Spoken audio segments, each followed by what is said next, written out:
The ruling All Progressives Congress has entered a new chapter with Minister of Humanitarian Affairs Nentawe Yilwatda emerging as the party's national chairman.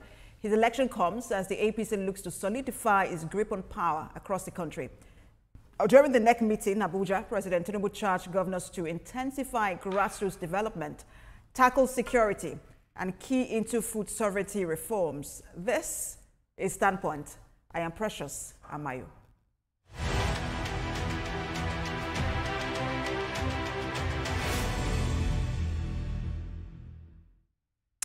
Well, it can be said that the All Progressives Congress is entering a new phase as the party's National Executive Committee has elected the Minister of Humanitarian Affairs and Poverty Reduction, Nentawe Yilwatda, as its new national chairman. The decision made during the NEC meeting in Abuja follows the resignation of Abdullahi Ganduje in June. Yilwatda's nomination was moved by the Progressive Governors Forum Chair, Governor Hope Uzodinma, and seconded by House Speaker Tajuddin Abbas, before being approved by a voice vote. His emergence comes as the APC seeks to tighten its grip both at the center and in states, where recent defections have tilted the political balance. Yilwatda, a former Plateau governorship candidate, was sworn in as minister last November and now steps into party's top job less than a year later. Now let's expand this further. Joining us to unpack what is this leadership change means for the ruling party and its broader political strategy is the APC National Publicity Secretary, Felix Moka. Good afternoon and good to have you. Good afternoon. In our studio. It's always great when we can have you in person rather than Zoom that we always do with you. But your party is now, once again, as it's always been, at the center of national discourse. And that's over the change in leadership. And it looks like you are now doing the rebalancing or balancing act. But you are the party's National Publicity Secretary. How is the grassroots, the very lowest cadre of the party, receiving the news of Yilwatda as your new national chairman? Thank you so much for having me. Everyone in the party is excited from the top to the bottom. Because quite apart from the announcement of our new national chairman, as you may recall, we had quite some agitations in the North Central region, where they had the zoning favor during this dispensation. But our last national chairman was from the Northwest, and so they kept insisting that whenever there was a vacancy in that office, they deserved to have someone from their region take it. So yesterday was, or rather Thursday, was a remarkable day for us. We not only announced our new chairman, but also met the interest of those who were agitating in the North Central region. So all of that, I think, has inured to the excitement of our people. Nationally, in the states, and locally, because the NEC meeting also made some announcement regarding our ward, LGA and state executives and zonal executives extended their term, which brought some relief for those who were already jostling to do Congress over next month. So, overall, the NEC meeting was a positive. I think it did serve all of the objectives, for which it was convened. I think I heard the president say the congresses will now be held in December to accommodate those who, he said, are still defecting to the party, if I'm right. Well, yes. Normally, our cycle would normally have ended, in August next month. But yes, NEC, which had the power to make that extension, did extend the tenure of the existing executives, from the ward, LGA, state, and zonal levels until December, when hopefully the party will then convene. And that's just at the state level. It doesn't affect your national chairman. There are no congresses held, to elect a national chairman. Yilwatda stays till in the 2027 election, if I get that right. Well, we will have a convention, a national convention, at which the party will decide. Let me explain this. The National Convention is the highest decision-making body of the party, followed by NEC. Now, in between conventions, NEC has the authority to make critical decisions like it did last Thursday regarding the national chairman. Now, when December comes at the National Convention, the convention itself will decide what model to follow, whether to have contested congresses or conventions that will be decided at that time. But for now, all that matters is that the existing executives of all of these structures. So is it then safe to say that he's interim if that position is not sure yet until your convention? No, he's the national chairman of the party. Of the party. So he's national chairman of the party. And whenever the convention is convened, we can, you don't second guess conventions. So when that time comes, the convention may grant that, facility to continue, or maybe if it's a contested convention, he may be re-elected. So it depends on what happens at the convention. As of today, we don't speak to that because we cannot speak to that. All right. So let's talk about what people are now referring to him as the president's national chairman, as though this sound as is an imposition on the party, because the president had a meeting with the Progressives Governors Forum, and the insinuation is that, look, that was where people got the information that, look, this is a person that the president wants, and everybody had to go with that. No, that's not an accurate assessment. That's actually something that sounds like it's coming from the suspects, the opposition. No, that is not. Anyone who is familiar with the way APC operates would know that from the day that our former national chairman resigned, all cylinders were fired in search and in conversation and in negotiation for a new national chairman. So everyone who ought to be at the table, who ought to know and who ought to be consulted, were at the table, were consulted and participated in the making of this decision. So it's not the decision of the president alone. He's the leader of the party, quite all right. The governors, are themselves, leaders of their states. But this is not, a sole decision of any one authority. It was a completely inclusive, consultation that led to this consensus that produced, a new national chairman. So it'd be wrong to suggest that this is the president's national chairman. He is our national chairman, and we're very happy with his emergence. But I wanted to ask, because again, I talked about the insinuation of him being, the president's national chairman, but there were names, that we heard thrown out there even before he became the national chairman. And I don't want to mention some of those names, but he was not one of the first names we heard because of his pedigree. People didn't think that he was going to be national chairman. But what led to his emergence? How was he chosen? That is the nature of political, process. Nothing is a given. The fact that you have name recognition does not mean that when people, come to it, to really think, especially when you have a criteria that is set for that office. Yes, you may have a big name, but sometimes that big name does not fit the bill that the party is in search of. And for that reason, not to, suggest that the individuals who were mentioned were not good enough. That's not it. But sometimes you have very specific requirements for an office, like we did. I just mentioned the issue of, North Central.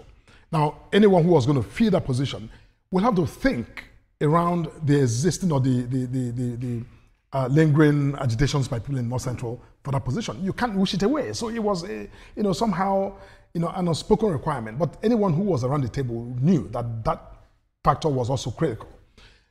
The point is, our new national chairman is, a breath of fresh air. He brings, a whole lot to the table.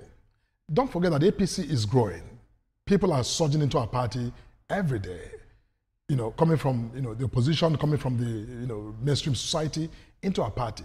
So at this time, the party needs someone with a very clear head, someone who, is able to actually see everybody as co-equal, who brings that, new thinking into that office. But the idea, to navigate, yes. Mr. Boka, is that perhaps the thinking this time was not necessarily somebody who has clear thinking, but maybe somebody without any political baggage, as it were, because some of those names that were mentioned, you would realize that sometimes some of them have had cases maybe with the EFCC, some of them are troubled even in their home state, and perhaps maybe the thinking was, okay, let's find somebody without any necessary political baggage. Was that also the thinking for your party?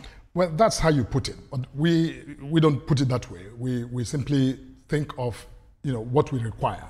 And at this time, we require someone who would, cut across and be able to have, reasonable dialogue with everyone, both the high and mighty in the party, but also the people, the constituents in the various states who are the real members of the party.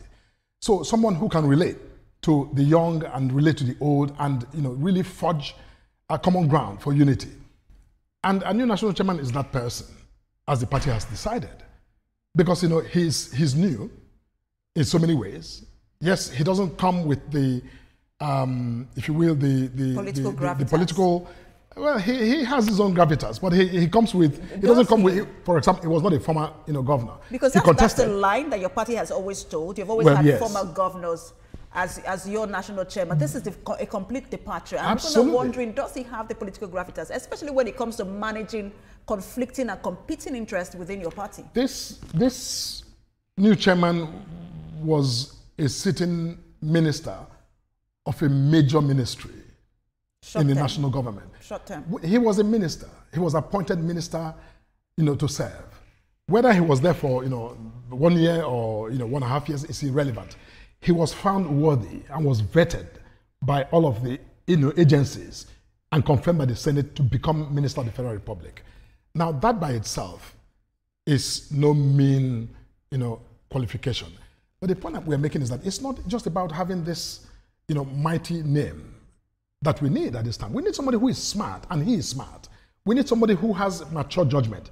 He has mature judgment. We need somebody who is dynamic, who, like I said, understands technology as well. Because, this is APC. We say to ourselves on the inside that we are desirous of building a modern, party, turning APC into a leading party. If you listen to the president at NEC, there were 3 things he charged the new chairman to do. One, he says, look, you go build the party a befitting national secretariat, all-inclusive, where, everything in one single space, you can have everything and be able to really modernize. He says, look, the Progressive Institute, which we've already launched, go and make it, work, put it to work, so that this institute will help members of the party to understand the nature of democracy, the idea of democracy, and to deepen our understanding of even our own ideological identity. He said, look, your e-registration system, which we have also, launched, you go and ensure that every party member, is captured in that system to enable us to plan in a modern way, in decision making, have data, access to information, have access to data. In my ward, for instance, we can tap the button and see right on the screen how many, people are in that ward, how many men, how many women, how many youth, data that enable you to plan and make, really informed, choices and decisions. This new national chairman, Professor, Nentawe, is that person. He is, an electrical engineer, but more importantly, he's a technologically savvy person. He understands in the history of our party is crucial to really bring all of the generations of the party together. And by the way, whatever you may say of his, political experience, don't forget that he has excellent advisory. The people who have, the very best experience you can imagine in the party, all of the governors you talk about, they're there to serve him with opinions and with, suggestions and advice. So he's not going to be, someone who is, short with I agree with you that on the 3 let's call it agenda setting, some of the agendas that the president has set for him, he's going to do very well. I mean, he's an academic, a professor. Absolutely. I mean, I always say it's not, perhaps it's not what, it's one of the most, as a Nigerian, one of the most difficult positions to attain. It's easier to be a politician and be a president than it is. Oh, really? Yeah, I say that because, yes, of course. A different standard is set for us, in Africa to become a professor. Absolutely. But I know that he's going to do well with the institute and all of that, but there is also the political angle of it, which is winning elections. He has not won one, and I know you've mentioned the governors. But there are states like Delta, and you also have a state like Akwa Ibom, where perhaps now, even though the APC isn't talking about it, there is conflicting interest. You have the sitting governor, and then you have who is Governor Borower, and then you have someone like Omo Agike, who also had an interest to run, and how he's able to manage interests like that. It remains to be seen, and those are the things that people are looking at and say, look, does it have the experience and the capacity? How does he navigate those kind of waters, political waters, without, ensuring that no one is, no ox is God? Actually, all the things you mentioned are the reason this chairman is, so well suited for the office into which he's just been, appointed. Look, this is somebody who is coming as national chairman. He does not have all of the long history of political, engagement or commitment to really anyone. He's coming there to listen and to express his own, views. Now, those who are even in some sort of, contest, or who disagree, or who have pending issues that are yet to be resolved, are actually more likely to listen to him because of his eminent neutrality now as chairman of the party. You're not going to say, oh, last year you said this, you did that. No, there's no such thing. So he's going to come with this clarity of mind to say, look, my interest and my sole interest is the best interest of the party. And so he's someone who I think will have the capacity to urge people, even those who disagree in whatever state or situation in the party, to see and place the ultimate best interest of the party at the heart of any conversation. So I think people will listen to him because he's a neutral person who is coming with no airs, no history of support of one place or the other. So I think that my state that you mentioned, people talk about Delta. That's my state. Yes, we had the entire PDP collapse their structure into a party, and we're very happy about that. Yes, whenever 2, 3, 10 people are gathered, you will have disagreements, especially when people are coming from different political parties and traditions. Yes, it takes work, but one thing I always say is that I don't focus on the challenges that bringing people together presents. I focus more on the opportunity and the opportunity to build to sort of extend what is already a mature party internal democratic system into addressing those problems, and that's what we're doing. So the reason why we don't talk about it too much is that we're too busy having those discussions and conversations, and everyone involved, including the governor of my state and His Excellency, former Deputy President of Senate, are in total commitment to finding modalities for ensuring smooth integration of the the new and the old. They're working on that, and I'm sure that in a few weeks you will see what is a more, I think, cohesive emergence of the party in Delta, having worked through all of the details that are going on now, all of the negotiations that are taking place. Once that is all said and done, we have a strong party in Delta, and I think we're going to deliver big in 2027. Well, I'm looking forward to that because, again, it's your party. You also have a responsibility to ensure that you deliver your state without rancor. Absolutely. But I wanted to talk about perhaps, again, one other issue that you're not talking about, because as much as we've interviewed members of the APC, and you find that maybe 5 out of 10 of them, 5 is putting it lightly, are aggrieved. And this is why, one, they say that those who are the foundation members of the APC, who have worked really hard to elect 2 presidents, have been forgotten, especially this president, have been forgotten and neglected within the party structure, no compensation whatsoever.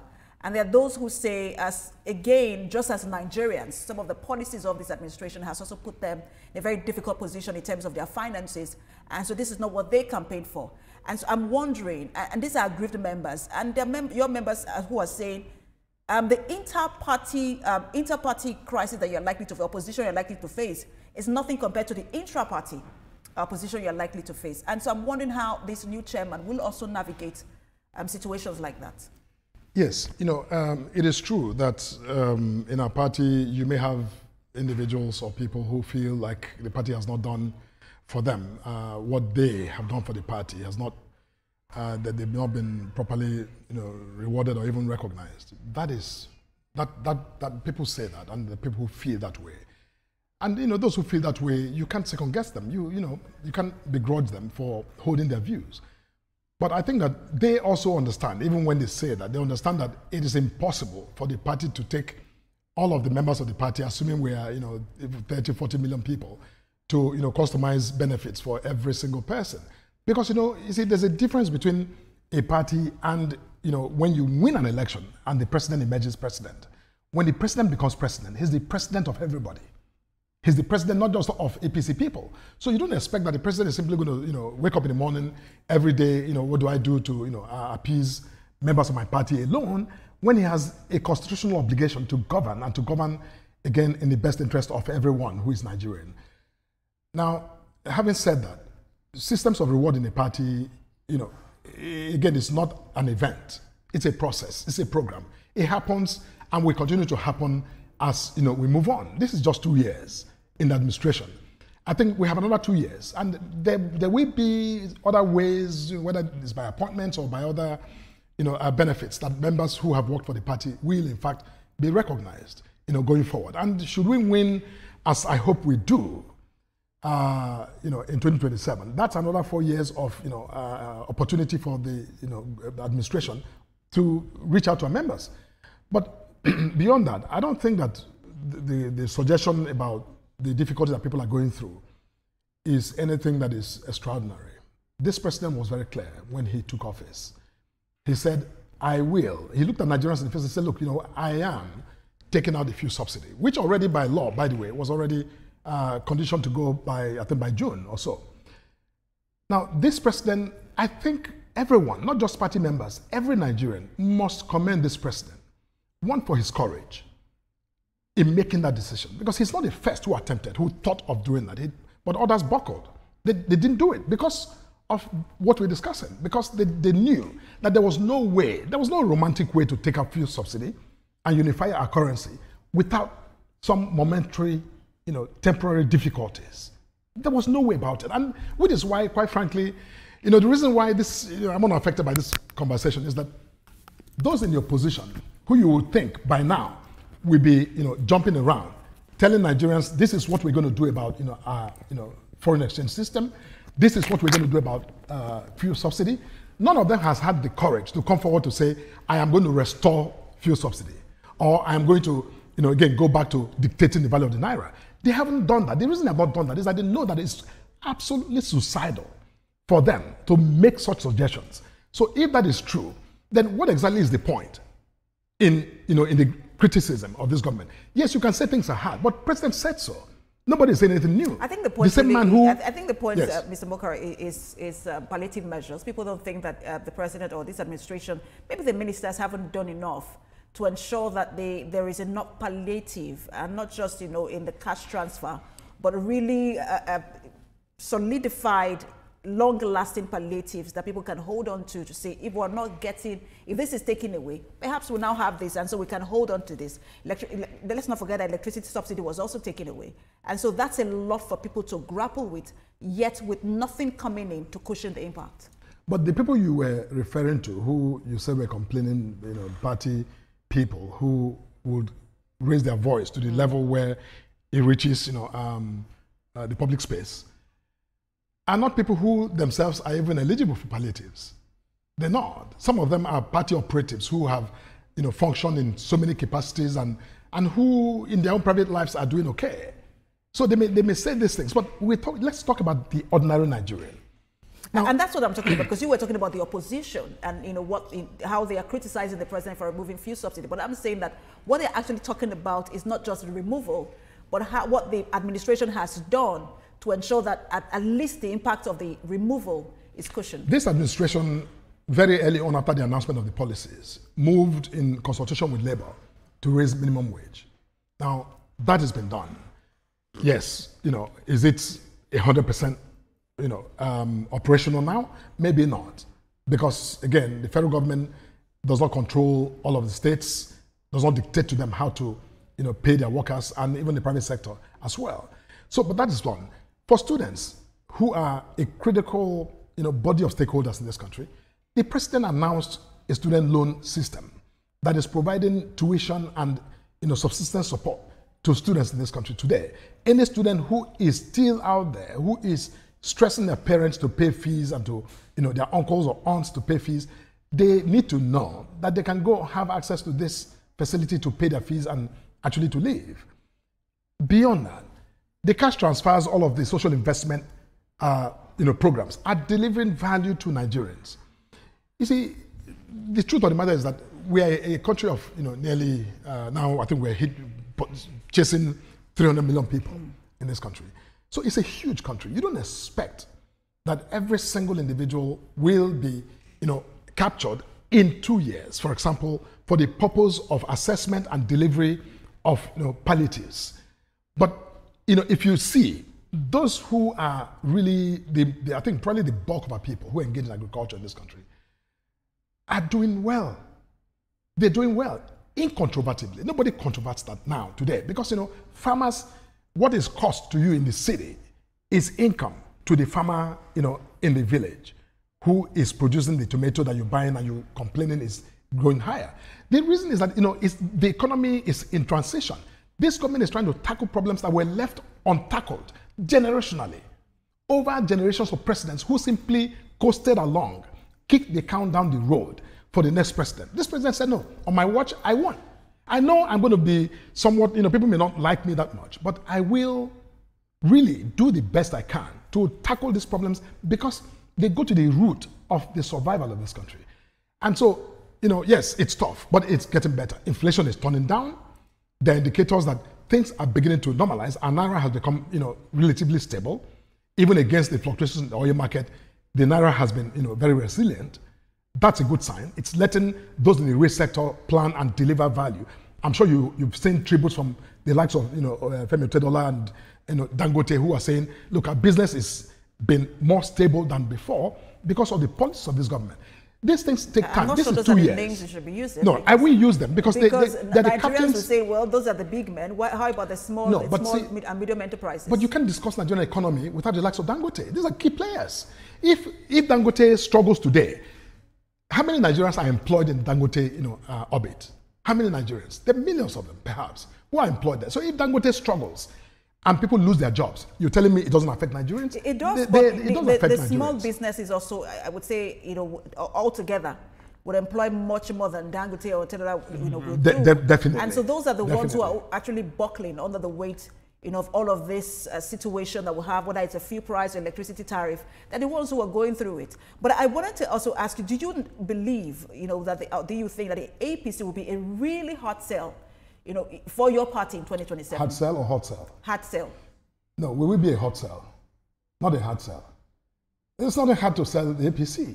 Because, we must understand that beyond the politics and beyond the whole decibel of noise, the cacophony of sound, that actually suggests no melody coming from the opposition, Nigerians know who is working for them.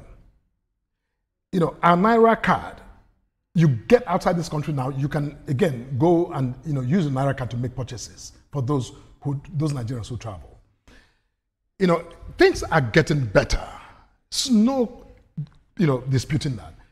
In 2 years, see what has happened. A whole lot has happened. Reforms have been initiated and value is, being harvested. Look, when was the last time before this government that you heard that Nigeria was, exporting over 1 million barrels of petroleum products? We did it. Now we're doing 1.7. When was the last time you heard that Nigeria was actually exporting more than it was importing? We didn't for decades. Today we are. When was the last time you heard that, our stock exchange is one of the most competitive and profitable in the world? I don't know that it ever happened, but today it is. You see, these are indicators, markers that this country is onto something big. And we've just done 2 years. So I think Nigerians should just hold their breath. In another 2 years, many of those who have had a reason to suggest that things are difficult will actually have more reasons to celebrate this government and this president. There's no question about that. I think that those who are watching, who understand economics and who understand even politics, will tell you that we're not anywhere near a hard sell. And they're not even up to 5% of the population who understand economics, if they're even up to 1%. Those who, some people, all they care about is their stomach economics. And if that is not adding up for them, there is nothing else that you are saying about FDIs or saying about export and import. It just doesn't matter to them as long as there is no food on their table. No, I disagree. It matters and it should matter to them. Because, food on the table is not an isolated thing. It doesn't happen just on its own. It doesn't have its own will or its own mechanism. It is a part of the market mechanism. So if Nigeria is beginning to turn the corner and the market economy is rallying, pushing this country forward, putting the wind behind our economy, I think that even the most unconnected villager should actually, if they know and if they're listening, should have a reason to, just like I said, hold their breath in expectation of something better to come. Now, look, like I said, farmers in my district are blessing now. They are. I mean, they go to the farm, they harvest, they take it to the market, and they smile home. Yes, you see, let me tell you those who really are complaining, who I think have a reason to complain, are those on fixed income. Because, in an economy that is in transition, that is now undergoing reform, it is those on fixed income who really bear the brunt.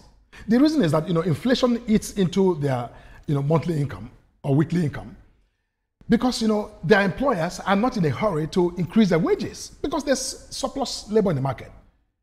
TVC, if anyone resigns here today, I bet if you snap your fingers, there'll be 200 people, in line waiting to take the job. So TVC has no incentive to pay ‘1 million naira to that, worker. The reason is that there's surplus labor. But as the economy rebounds, as it's rebounded, as the rich sector begins to, grow, as individuals begin to realize that carrying your certificate around, may not just be your only option. That even though you're educated, you can still apply your talents into other areas and create value. And that those who are creating value in this economy are in fact reaping the reward of the value that they're creating. When people begin to realize that and take their certificate, take it up, put it somewhere and say, okay, until I get that formal job that I'm looking for, what can I do?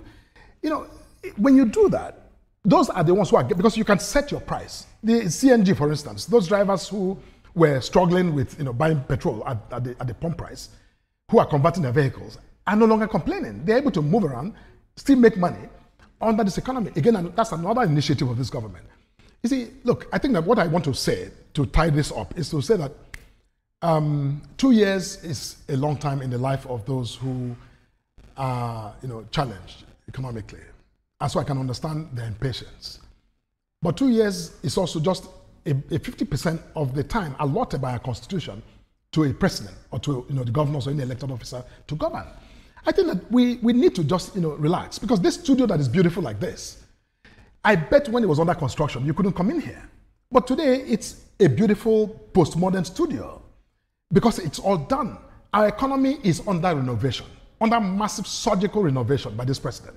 And so when you renovate, you make a mess, as we experienced in the beginning of this administration. But now, the dust is settling, things are beginning to take shape and come out. And some of what I mentioned to you are just indicators and pointers that we are heading in the right direction. And I bet that in a short while from now, more evidence of the correctness of these measures will become even more manifest. And I think Nigerians will you have those evidence or evidences just before the election? Because you see the forceful coalition that we're seeing now, they are, for them it's about taking power from the APC. That's all that matters. And there are some Nigerians who have lined up behind them saying, look, anything but the APC. Can you prove, yourself, the APC, with evidence just before 2027 election? First of all, it's a forceless coalition. What is forceful about it? That's not it's a few people that have come together to declare a coalition and to go shopping around, from SDP to ADC and say, okay, now we've chosen ADC. That is not even a political party. It's not. If you want to define a political party, they don't qualify. In my ward, for example, there's no ADC, no person or system that is called ADC. Look, politics and electioneering are different. It's different from, just going, taking it into to air and, say things on radio, on TV, and, write things in the papers. So we're not terribly concerned about that. We're more concerned about Nigerians who are the people that were elected to serve. I think that whatever ADC may say or do, they have a constitutional right to say them. And if they say anything, we think, as they suggested some time ago, that APC was bringing their state chairman to try to, coerce them. And I challenged them. I said, look, listen, if your state chairman, these are the elite members of your coalition, if anyone invited them to a meeting to try to, cajole them, why is it so difficult to identify that person or to have them tell you where it is they went to or who invited them and what location they had a meeting? If you can punish Nigerians and you simply cite credible intelligence, that's nonsense. So my point is that they can say what they like, but we are busy, making decisions that affect Nigerians. I've shared some of them. If you give me more time, I'm happy to share more about what we're doing. But I think that in the next 2 years, it's no longer about introducing measures as we did in the first 2 years. In the next 2 years now, it's about stock taking and really processing the outcomes and hoping Nigerians. It's not even about telling the story. We will tell our story, but I think Nigerians will feel it. They're already feeling it.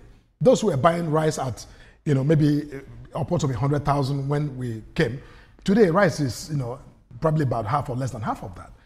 So they're seeing that the trend is actually getting better. And then they are discerning people. This idea that only 5% of Nigerians understand economics. I don't agree. My mother, before my mother, passed in 2013, my mother knew and would tell me that the country, had failed under the PDP. She would say that. My mother didn't go to the university, but she knew that somehow things were not right. Just like the old people in this country today, when this government came and made those announcements, and Mama would go take a bus that used to cost her, 100 naira, and they told her now it was 300 naira or so. Mama knew that something was off. So that's native understanding of economics. But that's the point I was making. We're making this point that some people do not, a majority of Nigerians, but to be honest, we don't understand what FDI means. They don't understand what macroeconomics is all about. All they know is, look, I took 50,000 naira to the market yesterday. I was able to buy beans, buy tomato, buy all of this stuff, and I took it home. But today I went and it didn't cover all of that. So there's something going on. Right, that's Correct. all. That's all they know, no, and that's absolutely. economics, right? That for me, that's why I call it the stomach economics. Well, and for them, that's what they know. And if things are not adding up, it means that look, there is poor decision making, and that's how they calculate it. That there is poor decision making at the top, and they start to judge you by that. No, I know, no, absolutely. And look, when it comes to Nigerians, anyone who knows me knows that all my professional life was devoted to working for the poor, for the poorest of the poor in the slums around the country. So these are my people. I have very unique understanding of the sensibilities of people at that level, and I relate very well with them. And I understand that. And if Mama is complaining that 50,000 is not getting her what Mama is right because of the inflation. But that's what this government is battling to bring down. I just give you an example that is very obvious. That if Mama was buying rice or had gone to the market at the outset of this administration and bought rice at 100,000 naira, and today her son sends her money and she goes to buy rice and it's 50,000, Mama will recognize as well that something has happened as well. Just like she knew something had happened at 100,000, she would also know that something happened at 50,000. So all Mama needs to do now is to stay calm, and I believe that sometime before the next election, Mama may go to the market and actually buy rice for way less than what she bought today. And Mama will know that, it looks like all that thing they were saying is beginning to play in our favor. You see, Nigerians are very discerning people. They knew. Some Nigerians were just living by the day, not really realizing how phantom the economy of this country was. That we're living beyond our means. When this government took over under the fuel subsidy system, Nigeria was on the brink of total brokenness. It was. And, it would have been really offensive to, personal conscience for this president to say, okay, the solution would be to go open up the loan market and borrow more money to, pay salaries or even do the ways and means as was done previously. Let me put you on hold. We'll come back to that because you raised the issue of borrowing, which is another big challenge for a lot of Nigerians. But we'll take a break now. When we return, I will have more on this conversation as we things are gearing up for the 2027 election. Stay with us, everyone.